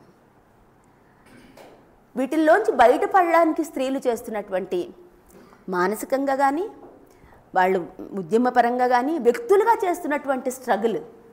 ఇప్పుడు ఏ రకమైనటువంటి ఉద్యమాలు మన ఆంధ్రదేశంలో కానీ భారతదేశంలో కానీ విమెన్ స్ట్రగుల్స్ అన్నీ కూడా పరిశీలిస్తే హింసకు వ్యతిరేకంగా, ప్రతిసారి హింసకు వ్యతిరేకంగా. ఎప్పుడు మేము March 8 వస్తే ఈసారి దేని మీద చేద్దాం March 8 అంటే హింసకు వ్యతిరేకంగా. ఇంకేముంది మనకి హింసకు వ్యతిరేకంగా? అంటే హింస అనేది ఎంత క్రూరంగా స్త్రీల పట్ల కుటుంబంలో కానీ సంఘంలో సమాజంలో అసలు ప్రేమ పేరుతో జరుగుతున్నంత నీచత్వం ఇంకెక్కడ జరగదు. స్త్రీని ప్రధానంగా హింసించడానికి పురుషుడికి ఉన్న గొప్ప వనరు ప్రేమ. ప్రేమ అనేటప్పుడు నేను నిన్ను కత్తి పట్టుకొని వస్తున్నాను అనుకోండి, జడిసిపోయి పక్కకు తప్పుకుంటాం. ప్రేమ పట్టుకొని వస్తుంటే తప్పుకోరు కదా ఎవరును, తప్పకుండా ఆ ఉచ్చులో పడతారు. పడిన తర్వాత ఆ స్త్రీ పరిస్థితి ఏంటి? ప్రేమించిన తర్వాత పెళ్లి చేసుకోమంటే ఒక రకంగా రియాక్ట్ అవుతారు, నాకు ఈ పెళ్ళి వద్దు అంటే ఒక రకంగా రియాక్ట్ అవుతున్నారు, నువ్వు చూపిస్తున్న ప్రేమ చాలురా బాబు ఇంకా ఆపంటే ఇంకో రకంగా రియాక్ట్ అవుతారు, ఇంకొక మనిషితో మాట్లాడకూడదు, ఎంత జెలసీ, ఎంత పొసెసివ్నెస్ పురుషుడిలో ఉంటుందంటే అది ప్రేయసి దగ్గర, భార్య దగ్గర చూపించినంతగా ఇంకెక్కడ చూపించడానికి పాపం పురుషుడికి అవకాశం లేదు. అంత విపరీతంగా చూపిస్తారు. నీకెందుకంత జెలస్? నీ స్త్రీ నా స్త్రీ అనుకోవడమే అంటే పెళ్లి వలన కానీ, ప్రేమించడం వలన కానీ ఏ స్త్రీ యొక్క హక్కులు ఏ పురుషుడికి దక్కలు పడవు అని ఈ పురుషుడికి ఎవరు నచ్చ చెప్పాలి? ఎవరు ఈడిని తన్ని చెప్పాలి? లేకపోతే ఎవరు శిక్షించి చెప్పాలి వీళ్ళకి? ఏంటి ప్రేమ? ఈ రాక్షస ప్రేమ ఏంటి? నాకే అసలు సినిమాలు ఒక స్త్రీని ప్రేమిస్తే ఇంకా ఆమె ఎక్కడికి వెళ్ళిపోయినా, ఆమె చచ్చిపోయినా ఇంకా ఆమెనే ప్రేమిస్తున్నట్టుగా చివరి కార్డు వేస్తారు. అలాగే స్త్రీ ఒక్కసారే ప్రేమిస్తుంది, స్త్రీ హృదయం ఒక్కడికే ఇస్తుందట.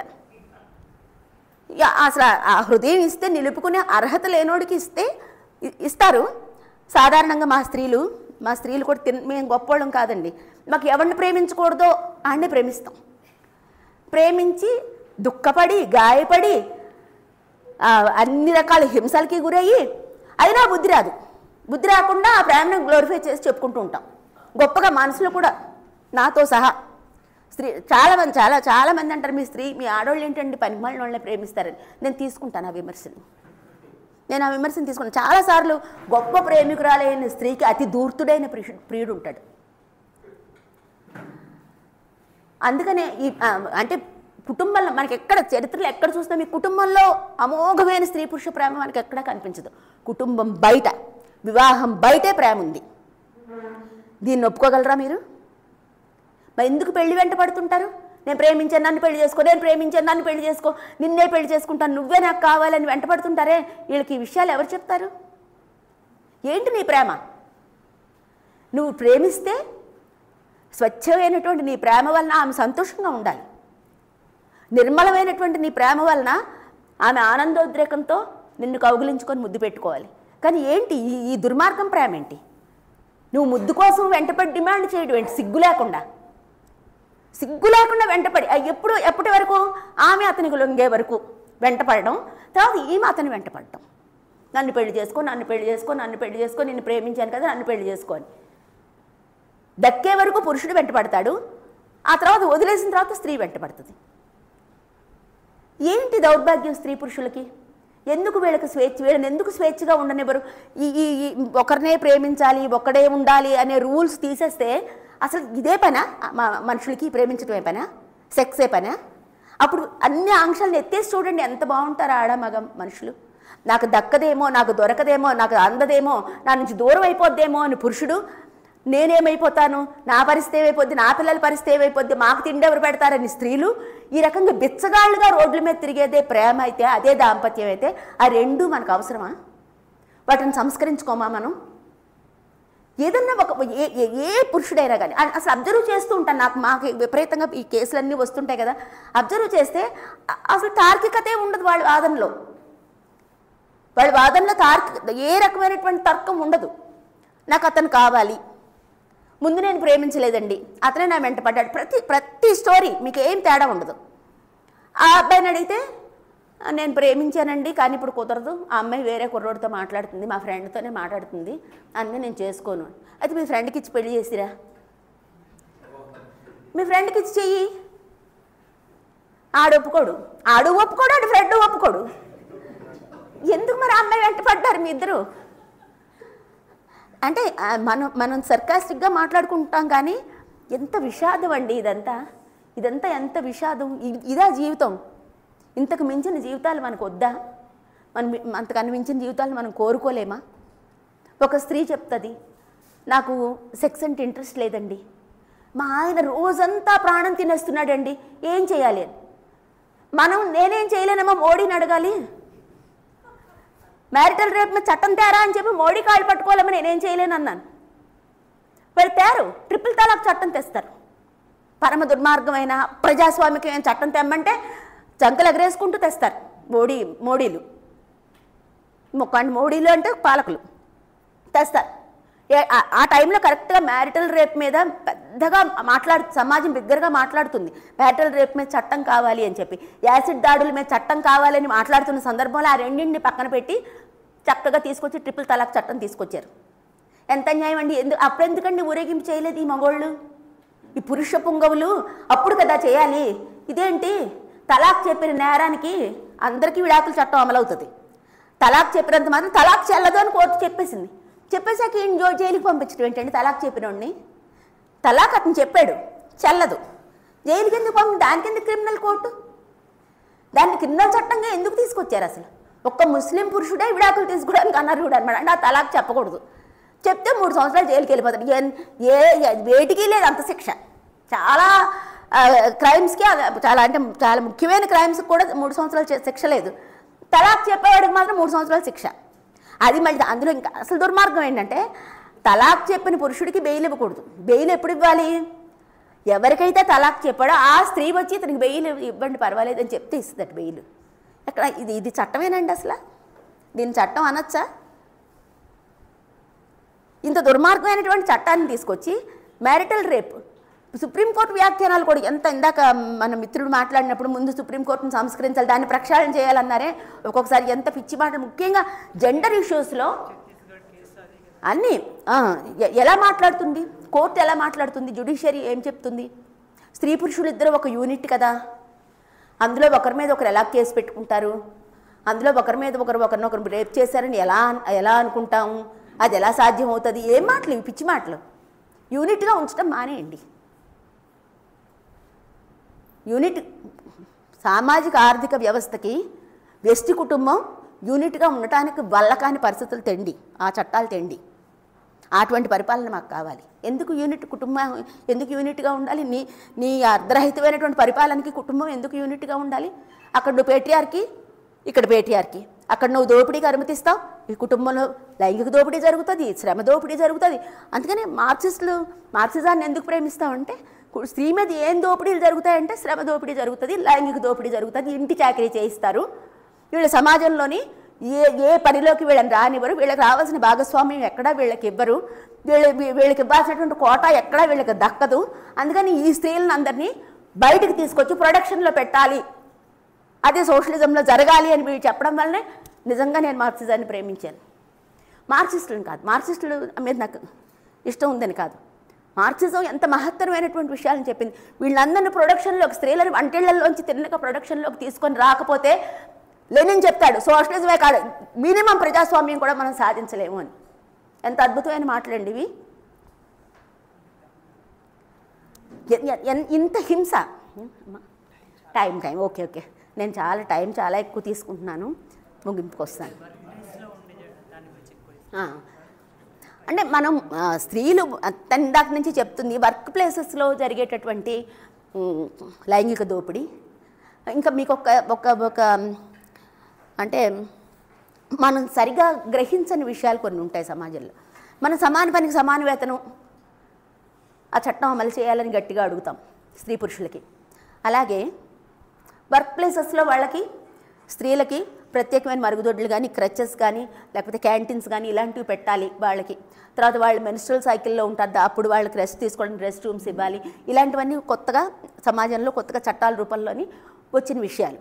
అయితే దీనివల్ల మహిళా ఉపాధి దెబ్బతింటుందని నేను ఒక రిపోర్ట్ చదివాను. సమాన పనికి సమాన వేతనం ఇవ్వాలి కదా, ఎందుకు ఇవ్వటం లేదని చెప్పి మన దేశంలో కాదు వేరే ఏదో యూరోపియన్ కంట్రీలో దాని మీద చర్చ జరిగినప్పుడు అక్కడ ఒక పరిశ్రమ అధిపతి అంటాడనమాట, పురుషుడు ఎక్కువ బరువుని మోయగలడు, ఎక్కువ పని చేయగలడు, ఎక్కువ స్కిల్తో పని చేయగలడు, మేము స్త్రీలకు అదే పని ఇచ్చి అంతే వేతనం ఇచ్చి తక్కువ ప్రొడక్షన్ తీసుకోవడానికి మేము ఎందుకు ఇష్టపడతాము, కాబట్టి మేము ఈ చట్టం వచ్చిన తర్వాత మేము మహిళా కార్మికులను తొలగించేసామంటాడు. అంటే ఒక చట్టం ద్వారా, ఒక చట్టం కోసం పోరాడడం, చట్టం సాధించడమే కాదు, చట్టం వలన కూడా మళ్ళీ బాధితులు అవటం, చట్టం వలన వాళ్ళ ఉపాధులను కోల్పోవడం. అలాగే ఈ వర్క్ ప్లేస్లో ఈ ఫెసిలిటీస్ అన్నీ పెట్టాలని చెప్పడం వల్ల ఇవన్నీ ఎవడు పెడతాడు, ఆడవాళ్ళని తీసుకోకపోతే పోతుంది అని చెప్పి అక్కడ ఉపాధి అవకాశాలు తగ్గిపోవడం. తర్వాత ఇప్పుడు ముఖ్యంగా స్త్రీలంతా అసంఘటిత రంగంలో ఉన్నారు. సంఘటిత రంగాల్లో అసంఘటిత రంగంలో చాలా చోట్ల మార్చేశారు. అదంతా అంటే అది స్త్రీకి శ్రమకి సంబంధించిన సబ్జెక్టులోకి నేను అంతా ఇప్పుడు వెళ్ళను. కానీ ఇప్పుడు తునికాకు ఉందనుకోండి, తునికాకు సేకరణ అంతా స్త్రీలే చేస్తారు. అలాగే బీడీ కార్మికులు పనిచేసేదంతా స్త్రీలే. కానీ ఒక్క బీడీ కార్మిక యూనియన్కి కూడా లీడర్ స్త్రీ కాదు.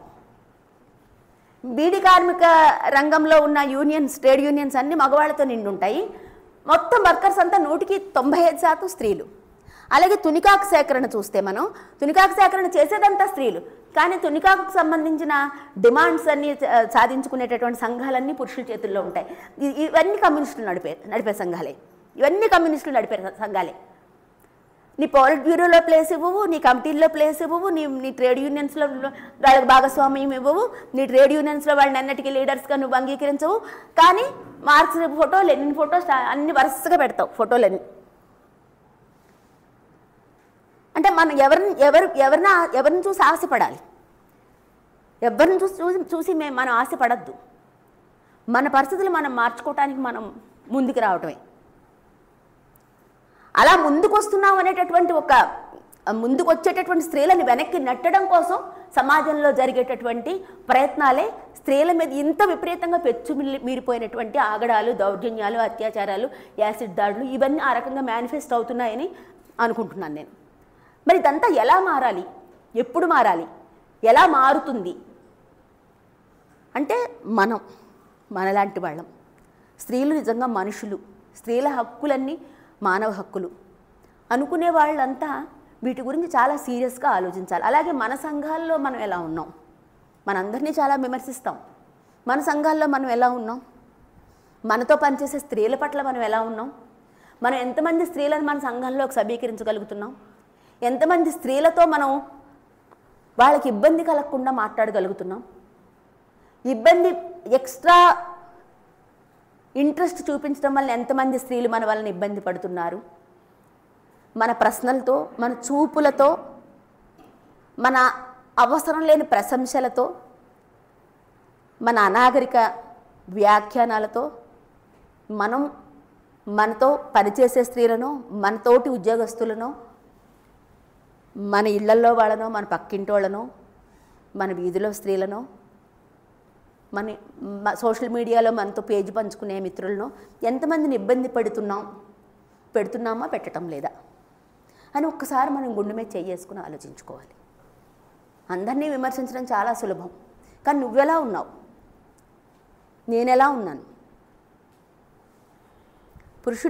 ఒక పురుషుణ్ణి మనస్ఫూర్తిగా స్నేహితుడిగా నేను అంగీకరించగలను. ఒక స్త్రీని మనస్ఫూర్తిగా నువ్వు స్నేహితురాలిగా అంగీకరించగలవా? ఆమె మీద ఏ ఆశ లేకుండా, ఆమె శరీరం మీదో, ఆమె మనసు మీద హక్కు కోసమో, ఆమెను ప్రలోభ పెట్టాలనేటటువంటి లోపల ఒక అంతర్లీనంగా తలెత్తినటువంటి ఒక చిన్న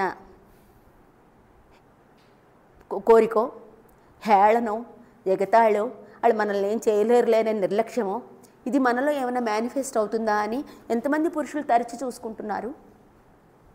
ఎందుకు మీరు స్త్రీల పట్ల ఇలా ఉన్నారు? మీకు ఎందుకు స్త్రీలు మీతో సమానమైన మనుషులని మీకు ఎందుకు అనిపించలేదు? అది ఏమైనా వైకల్యం ఏమైనా పరిశీలించుకోండి. మనతో కామ్రేడ్లీగా ఉన్న ఒక స్త్రీని, మనతో ఫ్రెండ్లీగా ఉన్న ఒక యువతిని మావయ్య అంటూనో, బాబాయ్ అంటూనో, అన్నయ్య అంటూనో దగ్గరకు వచ్చి చేయి కలిపే స్త్రీని నువ్వు లైంగిక దృష్టితో చూస్తున్నావు అంటే నీకు మనోవైకల్యమో, ఇంకేదైనా జబ్బు ఉందేమో ఎప్పుడన్నా పరిశీలించుకుంటావా? దీని నుంచి నిన్ను ఎవరు రక్షిస్తారు? ఇలాగ కుళ్ళిపోయిన నీ మనసు నుంచి నీకు విముక్తి ఎప్పుడు? స్త్రీల విముక్తి వాళ్ళు చూసుకుంటారు. వివేకానందుడు అంటే నాకు ఇష్టం ఉండదు, కానీ ఆయన ఏం చెప్పారంటే స్త్రీల జోలికి పోకండి, వాళ్ళ సంగతి వాళ్ళు చూసుకుంటారు, వాళ్ళ జోలికి వెళ్ళకండి, వాళ్ళని చదివించండి చాలు, వాళ్ళకి ఏం కావాలో వాళ్ళు చూస్తారు, మీరు జాగ్రత్తగా ఉండండి స్త్రీలతో అని చెప్పాడు. అక్కర్లేదు, మీరేం వాళ్ళని ఉద్ధరించడానికి మీరు దేవుళ్ళు కారు అన్నాడు ఆయన భాషలో. ఆయన నేను కూడా అదే చెప్పాలనుకుంటున్నాను భాష మార్చి. మీరెందుకు స్త్రీలను ఉద్ధరించటం? మీకెందుకు అసలు ఆ బాధ? మీకెందుకు? వాళ్ళ విషయాల్లో మీరు పదే ఎందుకు జోక్యం చేసుకుంటారు? రామ్ మనోహర్ లోహియా 7 విప్లవాలని ప్రకటించాడు. ఫస్ట్ విప్లవం స్త్రీ పురుష సమానత్వం, 6వ విప్లవం మనుషుల వ్యక్తిగత స్వేచ్ఛ ఆవరణ అంటాడు. స్పేస్ ఎందుకు అంత? అంటే మనకి వివేకానందుడు అంటే మనకు చాలా చిన్న చూపు నాకైతే. వాళ్ళే చెప్పారు కదా, నువ్వు నీ పరిధిలో నువ్వు ఉండు, ఆమె స్పేస్ ఆమెకు వదిలేయి. నీ సంఘంలోకో నీ చేరువలోకో వచ్చిన స్త్రీని అర్హత ఉంటే ప్రేమించు. అసలు ప్రేమ ఎలా పుడుతుంది? స్త్రీ పురుషుల మధ్య ప్రేమ అనే దానికి ఉన్న చరిత్రను మనం పరిశీలిస్తే గుంపు పెళ్ళిలో లేదు, నాగరిక సమాజంలో లేదు, ఆదిమ సమాజంలో లేదు, ఎక్కడా లేదు. ఎక్కడ స్టార్ట్ అయింది? జంట పెళ్లి నుంచి స్టార్ట్ అయింది. అది ఎందుకు స్టార్ట్ అయింది? దానికి చారిత్రక కారణాలు మనం చదువుకుంటే మనకు అర్థమవుతాయి. కానీ దంపతి వివాహ వ్యవస్థ వచ్చిన తర్వాతే మనకి ప్రేమ అనేది బాగా రొమాంటిసైజ్ చేశారు దీన్ని.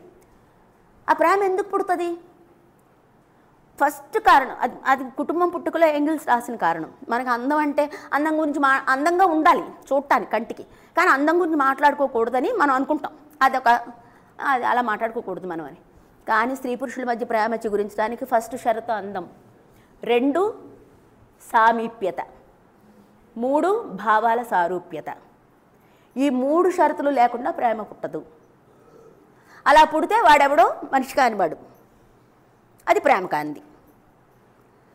సో ఈ షరతులు ఉన్న తర్వాత కూడా నీకు అడ్డదిడ్డంగా ప్రేమ పుడుతుంది, లేకపోతే ఎవరి మీద ఆకర్షణ కలుగుతుంది అంటే ఆ జబ్బుని నయం చేసేది నీకు నువ్వే. నీకు నువ్వు నయం చేసుకోవాలి. అది ప్రేమ కాదేమో అని ఫస్ట్ నువ్వు చెక్ చేసుకోవాలి. దాని పేరు ఏంటి పెడతాడో నువ్వు చెక్ చేసుకొని నువ్వు పెట్టుకో పేరు. నువ్వు ప్రేమని పెట్టకు. ప్రేమ అంటే ఏంటో అసలు మనకు తెలుసా?